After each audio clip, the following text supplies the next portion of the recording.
गिरफ्तार कर लिया गया। इंद्रपाल सिंह जी हमारे साथ हैं। सर, आपसे जानना चाहूँगा, 5 समन किए गए, इसके बाद जो है आखिरकार कल वो यहाँ पे पहुँचे थे पूछताछ में शामिल होने के लिए।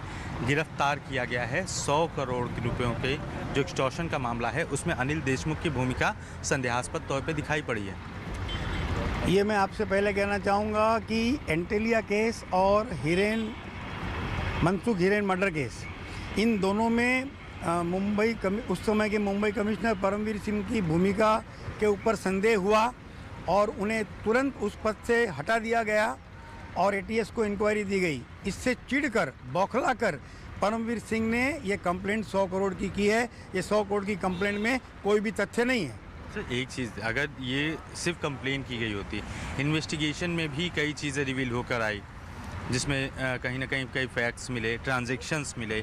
ऋषिकेश का नाम, जो उनके बेटे हैं अनिल देशमुख, उनके बेटे का नाम भी उभर कर सामने आया कि उनके अकाउंट से दिल्ली में और फिर हवाला के ज़रिए फिर अकाउंट में ट्रांसफ़र किए गए।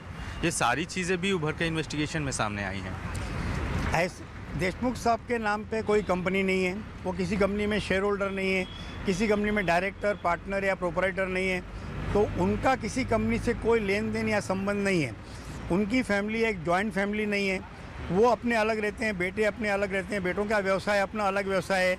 एक बार बेटा बड़ा हो गया, उसका व्यवसाय अलग हो गया, तो उसके लिए बाप जिम्मेदार नहीं होता है। इसीलिए जो कुछ अगर व्यवहार कुछ हुआ है या लेन देन है, तो वो अगर बेटों के लिए कुछ कंपनियों में उन्होंने व्यवहार कुछ किया है, अभी तक उसमें भी कोई सत्यता नहीं है, तो उसके लिए देशमुख साहब किसी मामले में जिम्मेदार नहीं ठहराया जा सकता उन्हें। लेकिन